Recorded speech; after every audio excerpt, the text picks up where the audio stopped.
ujian. Jadi saya pindah dulu ke ruangan lain dan laptop butuh listrik. Jadi tunggu laptopnya berproses untuk mencari PowerPoint-nya ya. Sebentar ya.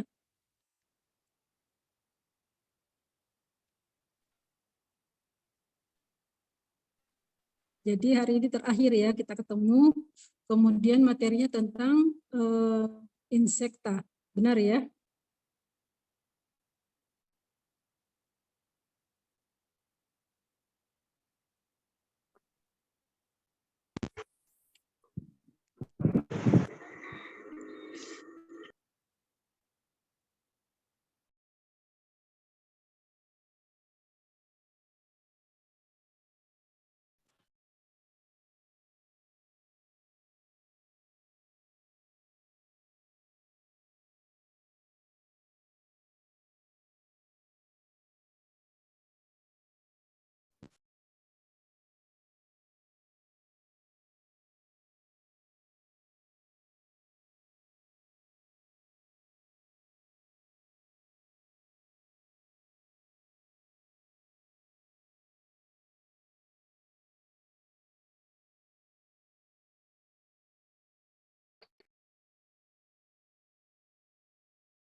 Sampai di sana sudah terlihat?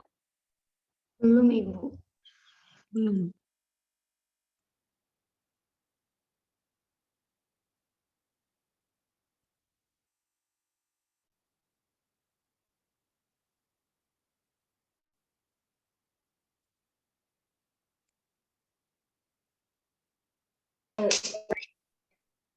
Sudah terlihat ya?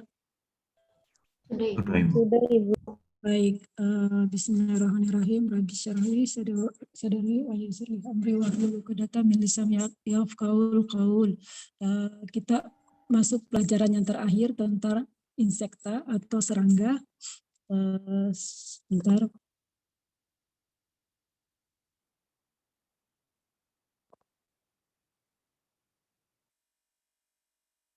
Ya, kelas insekta atau yang dikenal sebagai serangga ya. Nah, secara metamorfosis insekta ini dibagi atas dua kelompok. Pertama, kelompok metamorfosis yang tidak sempurna ya. Kalau tidak sempurna berarti ada tahapan yang tidak lengkap ya. Nah, tahapan yang tidak lengkap itu apa? Tidak adanya pupa. Kan kalau yang lengkap metamorfosis pada serangga ada pupa. Nah, kalau di metamorfosis yang tidak lengkap itu pupanya diloncati gitu ya, langsung jadi telur, kemudian nimfa, kemudian langsung ke imago. Nah, apa sih sebenarnya nimfa itu? Nimfa merupakan serangga muda di mana sifat dan bentuknya kurang lebih sama dengan imago, sama dengan serangga dewasa, ya. Dan di sini di nimfa juga terjadi pergantian kulit. Jadi sudah hampir seperti dewasa, ya, tetapi tidak dikatakan sebagai serangga dewasa. Yang serangga dewasa malah yang imago ini, ya. Jadi ingat nimfa dan imago beda. Kalau nimfa walaupun sifat dan bentuknya sama persis dengan serangga dewasa, tetapi dia tidak dimasukkan sebagai serangga dewasa. Nah, kalau imago sendiri adalah serangga dewasa di mana terjadi perkembangan organ yang lebih maju, yang lebih baik dibanding dengan yang ada pada tahap nimfa. Ya. Nah, sekarang metamorfosis tidak sempurna biasanya dikenal sebagai hemimetabola ya. Hemi artinya setengah, tidak lengkap, metabola artinya metamorfosis. Jadi arti sesungguhnya adalah metamorfosis yang setengah sempurna atau hemimetabola. Oke. Kemudian ya, yang kedua adalah metamorfosis yang sempurna. Saya tutup dulu ya karena hang.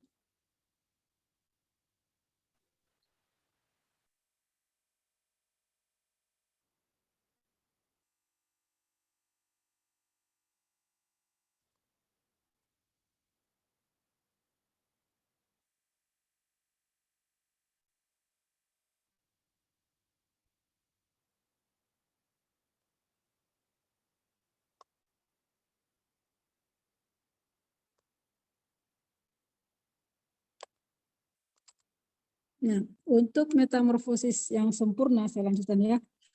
Ini diistilahkan sebagai holo. Holo artinya utuh. Jadi metamorfosisnya itu utuh. Disebut holo metabola. Metamorfosis yang sempurna tahapan-tahapannya. Di mana tahapannya ada pupa di dalam dalam mekanisme tersebut. Nah, ini yang membedakan dengan hemimetabola. Ya, nah kalau kita lihat kalau nimfa itu sebenarnya bisa dibagi dua, di dalamnya ada larva dan pupa kalau pada holometabola.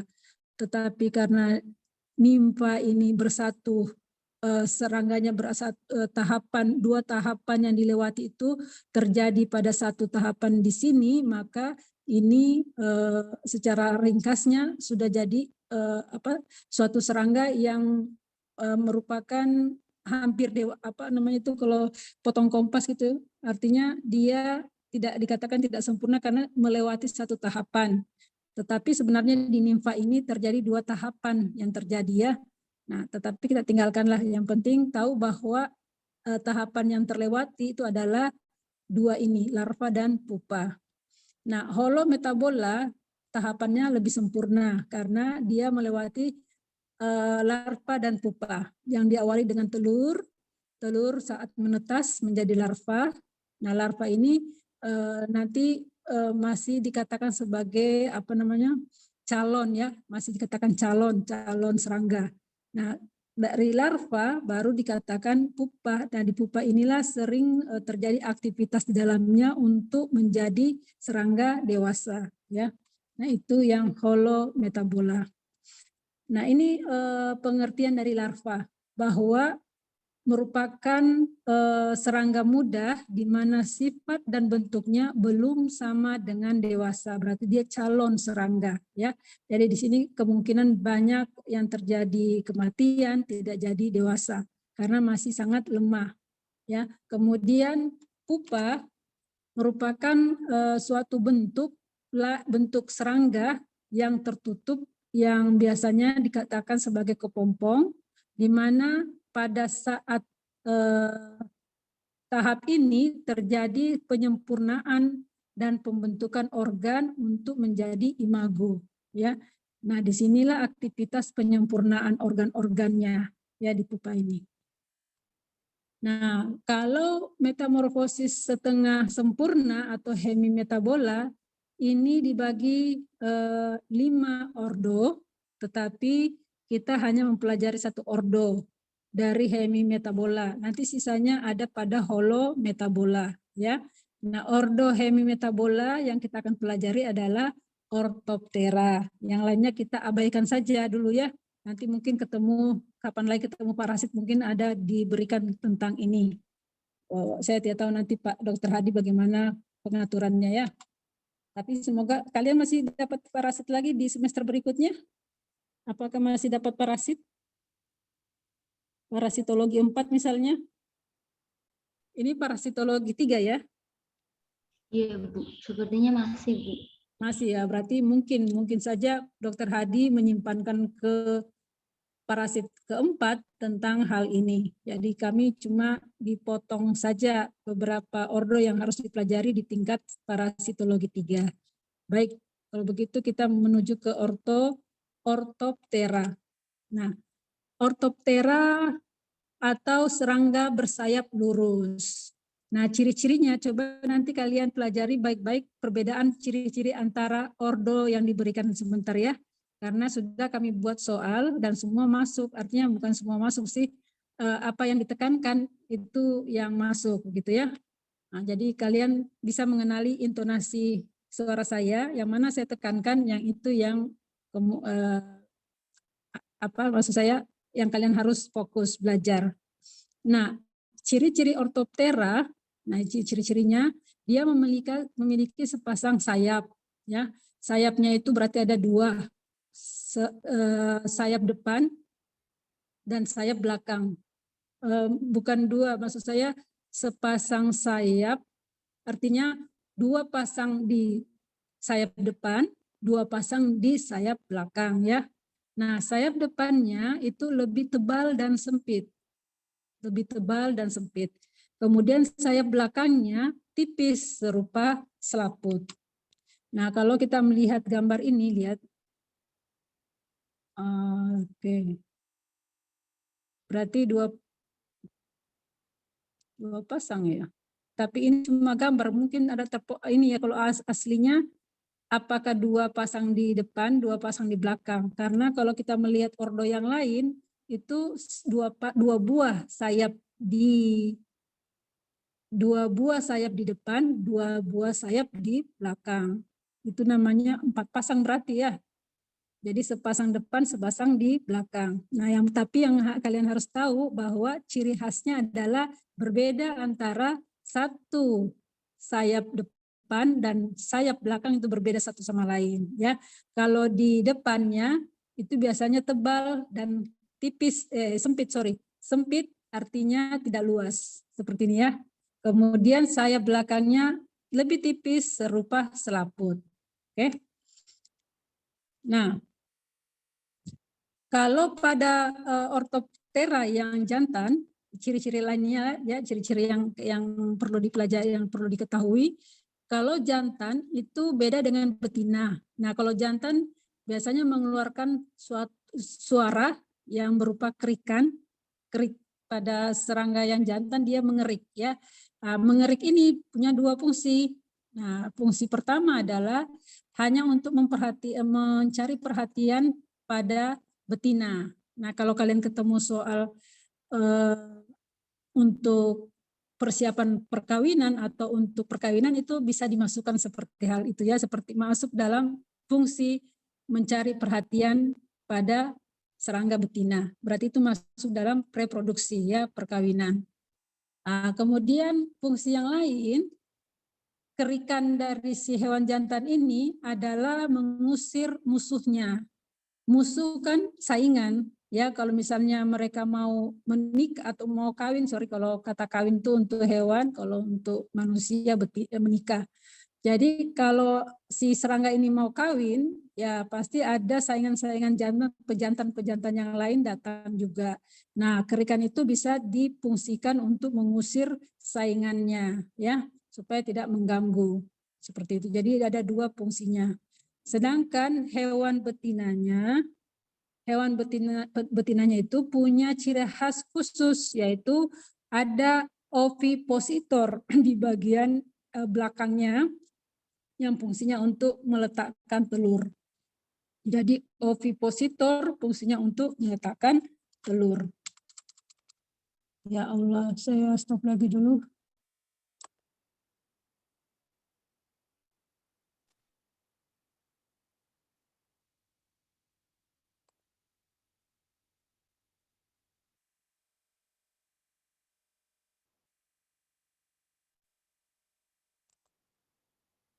Nah, kita lihat gambar ini. Lihat pada si jantan. Jantan itu di bagian belakangnya,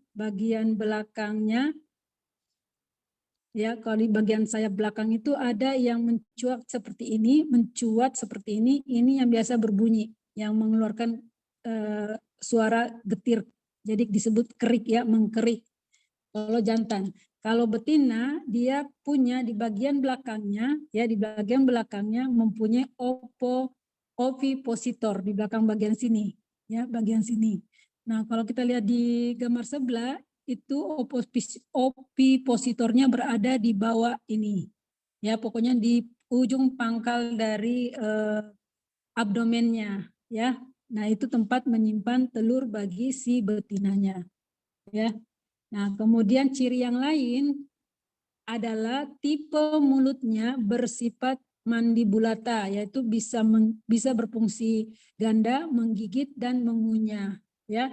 Jadi serangga Orthoptera ini mandibulata tipe mulutnya karena dia menggigit dan mengunyah.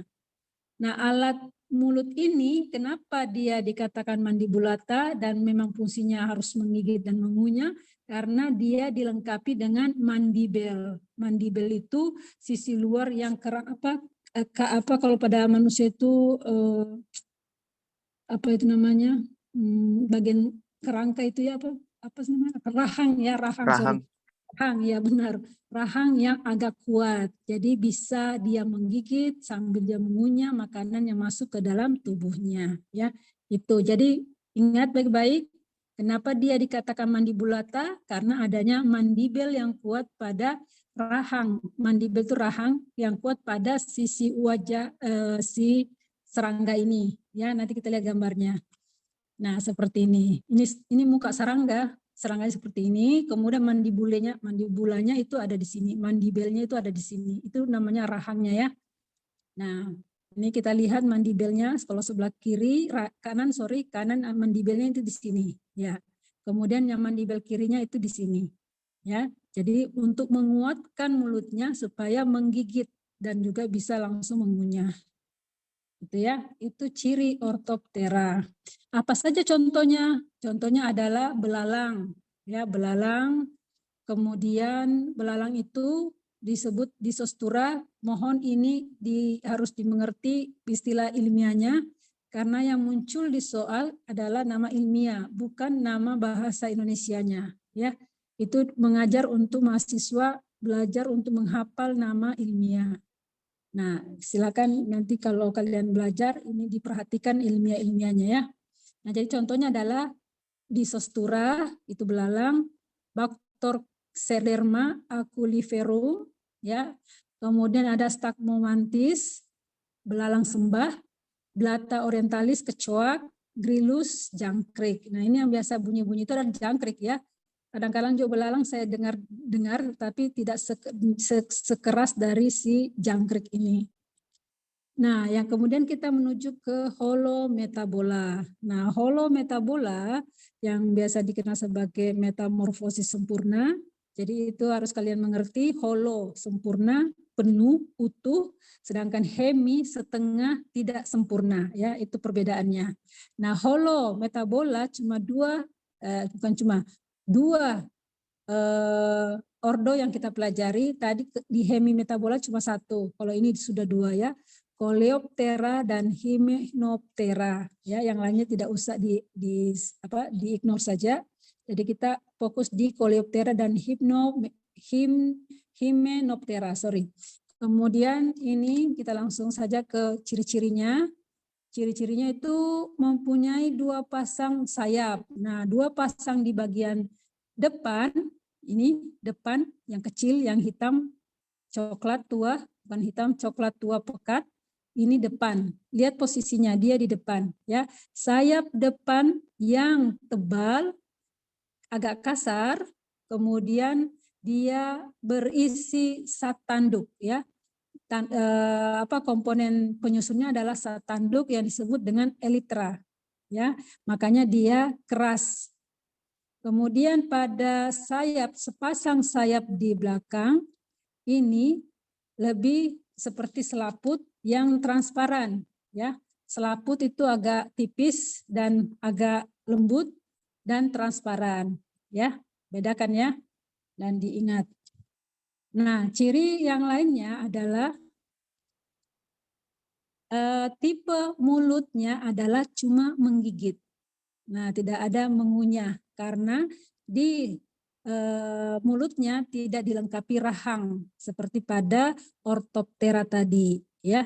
Jadi mulutnya penggigit. tentu dia adalah metamorfosis sempurna karena dia masuk dalam holometabola, ya. Itu ciri-cirinya. Nah, sekarang kita lihat pupa. Pupa ini bentuknya seperti ini, ya. Pupa sudah terlihat adanya kepala yang kecil. Kemudian yang menjadi mencolok dari pupa adalah adanya spirakel, di mana spirakel ini berfungsi untuk aliran udara yang bisa masuk ke dalam tubuh si pupa ini di dalamnya, karena disinilah terjadi suatu penyempurnaan organ. Jadi butuh ventilasi-ventilasi yang berupa spirakel. Kemudian ada 3 pasang kaki yang sudah muncul pada bagian dada. Di sini tidak ada froleknya, tidak ada seperti bulu-bulu kasar pada biasanya yang ada pada serangga-serangga tadi, ya, serangga-serangga ini seperti ini. Memang ada apa namanya itu, bulu-bulu kasar yang biasa kalau tersentuh oleh kulit manusia itu bisa menyakitkan. Ya, kita lewati. Nah, ini tahapan-tahapan dari holometabola, ya, dari telur. Awalnya telur, kemudian jadi larva. Nah, larva ini sudah berbentuk sebenarnya sebagai serangga, tetapi masih dikatakan calon serangga, ya. Nah, dari larva kemudian pupa. Pupa tadi yang saya perlihatkan ini bagian-bagiannya, ya. Nah, kemudian dari pupa kemudian menjadi imago atau bentuk dewasa. Nah, untuk mekanisme yang lain juga kadang-kadang larvanya dibagi dua, ya, dibagi dua, kemudian menuju langsung ke pupa. Pupanya juga kadang-kadang masih butuh perkembangan. Nah, kemudian dari itu menuju ke yang dewasa. Jadi itu setiap spesies berbeda-beda tahapannya. Tetapi yang utama adalah tahapannya ada 4, yaitu telur, larva, pupa, dan imago. Entah nanti larva dan pupanya dibagi-bagi lagi itu tidak usah perlu diketahui bahwa spesiesnya mungkin beda setiap spesies. Mekanisme tahapan untuk menjadi imago, ya. Nah, taksonominya ini perlu saya perlihatkan walaupun tidak usah difokusi. Jadi dari kingdom Animalia, kemudian sampai dia karena dia kelas insekta, harus tahu bahwa dia kelas insekta dan ordonya Coleoptera. Nah, familinya itu banyak seperti ini tidak usah kita cepatkan saja. Kemudian peranan ordo Coleoptera itu anggota-anggotanya bertindak sebagai serangga pengganggu tanaman, perusak tanaman, ya. Seperti contohnya kumbang Oristes rhinoceros. Tetapi ada juga serangga yang bisa mengamankan tanaman dari serangga lain. Jadi dia mematikan serangga lain yang masuk sebagai predator pada tanaman di mana dia berada, ya. Jadi dia di samping dia sebagai penolong, dia juga bisa menjadi perusak. Nah, sekarang kita menuju ke Hymenoptera. Ordo Holometabola yang kedua, ya, disebut Hymenoptera atau dikenal sebagai serangga bersayap selaput. Nah, ciri-cirinya itu memiliki 2 pasang sayap tipis seperti selaput, ya. Tipe mulutnya menggigit. Jadi pokoknya yang kalian tahu bahwa kalau holometabola tipe mulutnya sama semua, yaitu menggigit, ya.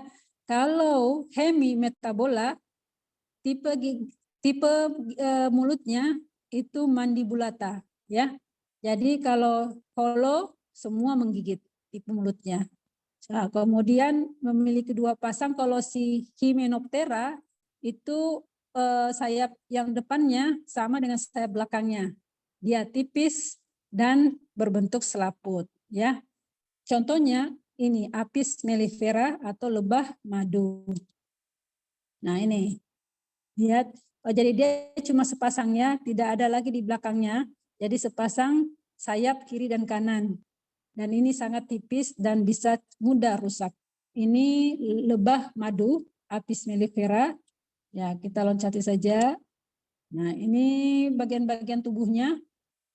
Ada perut yang pada belakang perut ini yang punya sengatan. Jadi bukan giginya yang menyengat, tapi pantatnya yang menyengat ya. Nah, ini bagian abdomennya ada sengatan di sini. Kemudian ada kaki.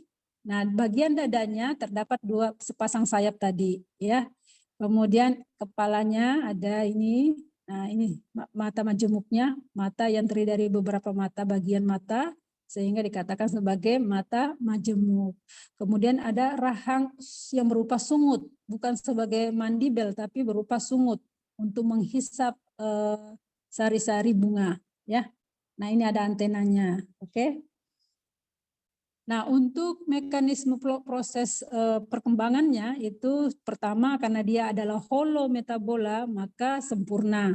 Jadi berasal dari telur terlebih dahulu, kemudian jadi larva, nanti larva menuju ke pupa. Nah, pupanya ini beda-beda lagi kan, lihat tadi pupanya saya kayak kepompong, makanya setiap spesies itu tidak selalu sama proses tahapan perkembangbiakannya.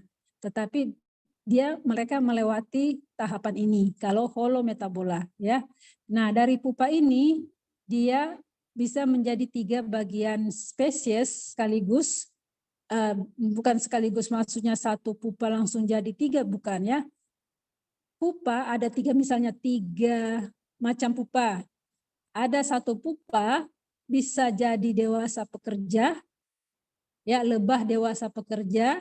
Kemudian ada pupa yang lain jadi dewasa pekerja jantan. Kemudian ada pupa yang lainnya jadi ratu. Seperti itu ya, bukan satu pupa langsung sekaligus 3, bukan. Itu kalimatnya tadi maksudnya adalah pupa, dari pupa bisa menjadi 3 jenis macam lebah. Nah, jadi 3 pupa jadi 3 jenis macam lebah ya. Dewasa pekerja betina, jadi dewasa pekerja jantan, dan jadi ratu. Oke. Nah, sekarang kita masuk ke miasis.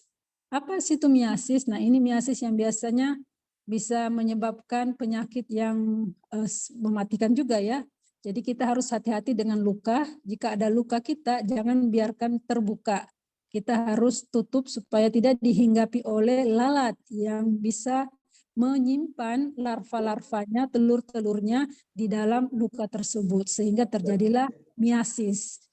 Jadi apa itu miasis? Miasis itu dari kata mia ya. Mia itu adalah lalat yang masuk dalam diphthera. Nah, kalau ada sisnya berarti itu merupakan penyakit. Jadi miasis penyakit yang disebabkan oleh invasi telur-telur si lalat. Nah, bahayanya telur lalat ini kalau menginvasi jaringan yang luka tadi, dia bisa menggerogoti sel-sel yang ada di dalam jaringan tersebut. Nah, inilah yang menyebabkan si host atau inang di mana larva itu berada bisa mengalami sesuatu kematian, bisa jadi bisa mencapai kematian karena sel-sel yang digerogoti itu sampai ke dalam ya, sampai ke dermis dan endodermis. Itu bahayanya. Dan lebih bahayanya dia bisa mengikuti pembuluh darah dan bisa menggerogoti bagian-bagian yang lain, organ-organ yang lain seperti otak, jantung dan sebagainya. Jadi kita harus ditutup, jangan biarkan dia terbuka walaupun sedikit ya, walaupun lukanya sedikit. Nah, kemudian miasis ini berdasarkan lokasinya itu ditemukan adanya larva pada beberapa bagian di tubuh kita ya, atau di tubuh vertebrata hewan vertebrata yang lain, yaitu dermal bagian tengah, dermal bagian atas ya, subdermal bagian tengah, okular itu di mata ya, intestinal di usus, kemudian urogenital di bagian kemih, perkemihan dan reproduksi. Nah, ini biasanya ditemukan larva-larva lalat ada di situ. Nah, secara manifestasi klinis digolongkan menjadi cutaneous miasis, ya, migratorimiasis dan traumatika miasis. Nah, ini yang saya garis merahi, ini terjadi umum di Indonesia, traumatika miasis. Tetapi kita tidak terlalu fokus pada ini ya, karena hal ini terkait dengan klinisnya, sedangkan kita ini parasitnya ya. Nah, sekarang kita menuju ke apa sih sebenarnya penyebab miasis yang ada di Indonesia.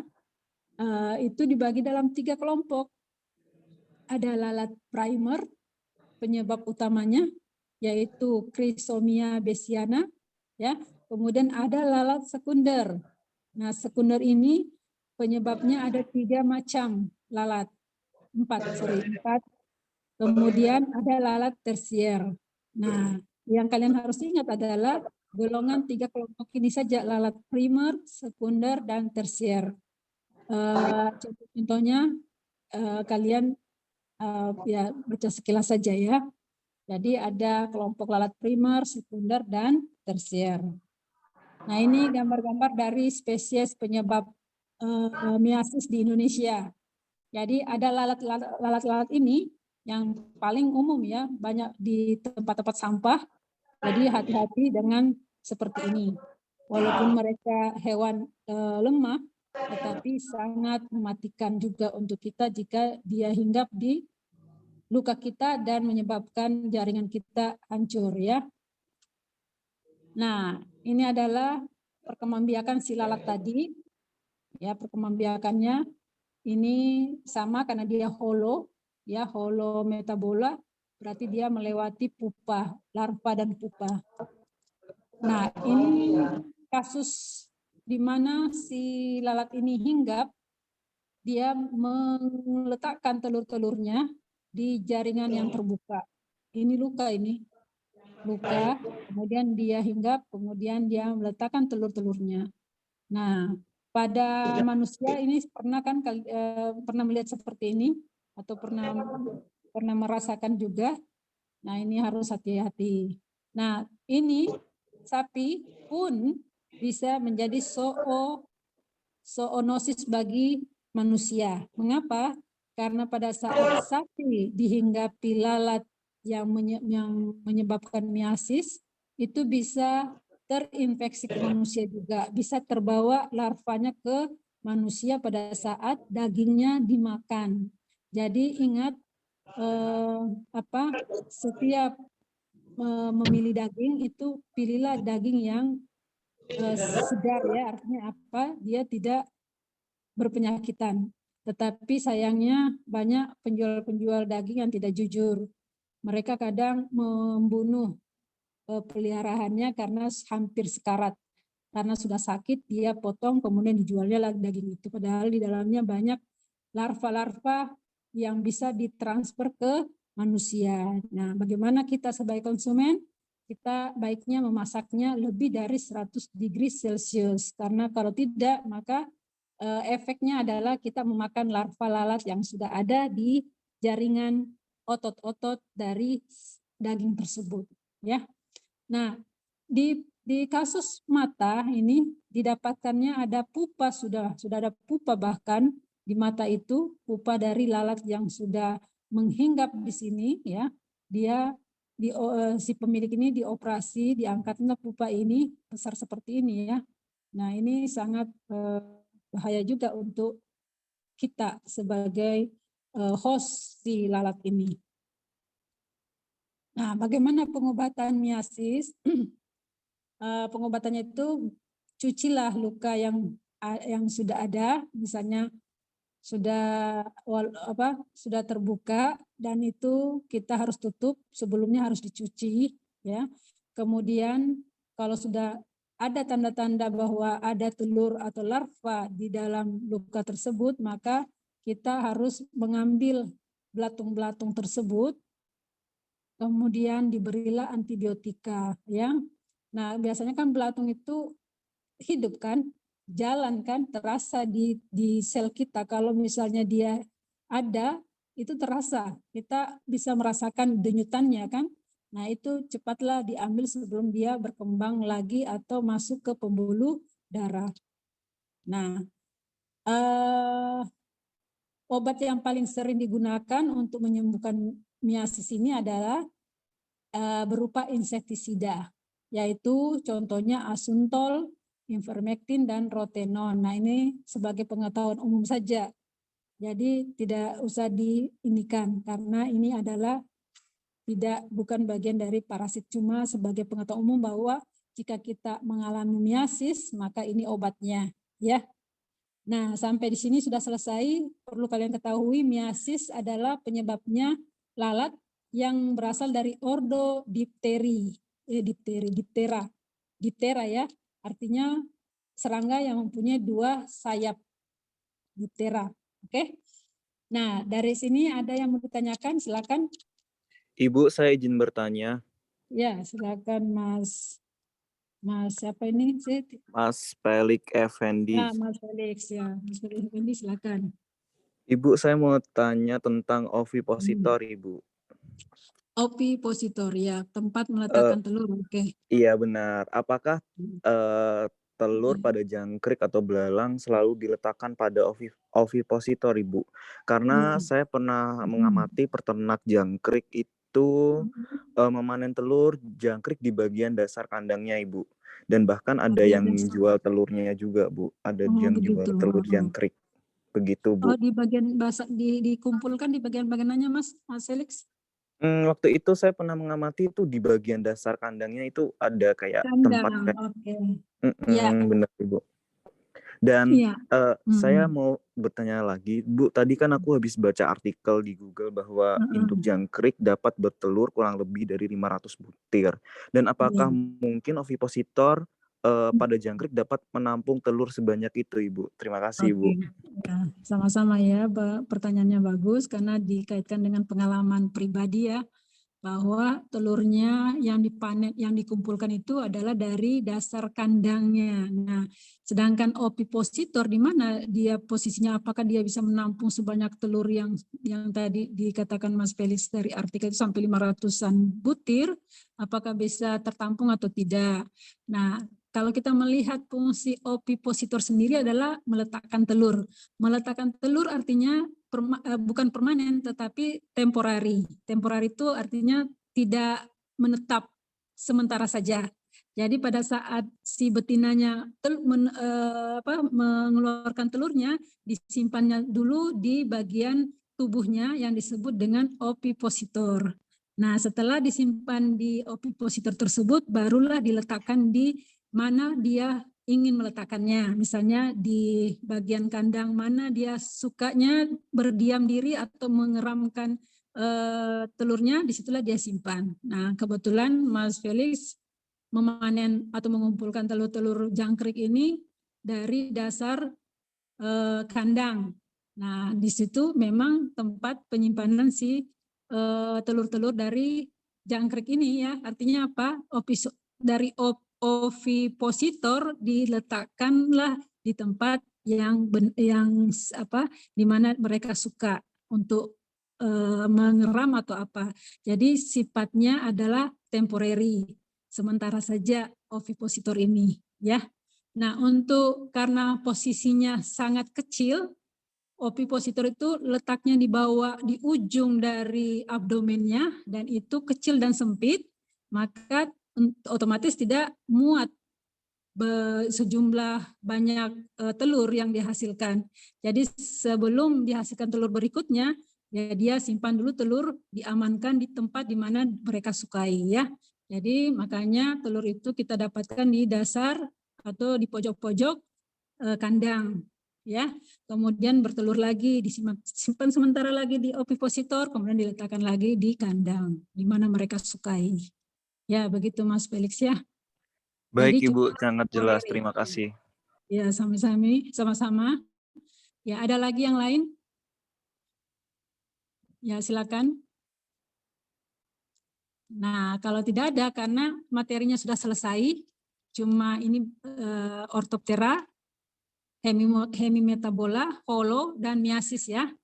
Nah, kalau tidak ada, ya nanti kita akhiri saja supaya kalian punya waktu untuk belajar. Ya, karena ujiannya itu sangat bagi saya itu kerja keras ya, karena dari satu waktu yang sempit, hanya beberapa hari saja sudah langsung UAS. Jadi memang harus kerja keras dan betul-betul energinya disiapkan ya. Jangan sampai jatuh sakit. Oke, kalau tidak ada saya stop share, kemudian saya sharing materi ini pada Sipennya, dan silakan Sipen men-share ke teman-temannya, baik yang tidak hadir maupun yang hadir. Tentu ya harus semua ya, supaya mereka juga belajari. Oke, saya ucapkan wabillahi taufik wal hidayah. Wassalamualaikum warahmatullahi wabarakatuh.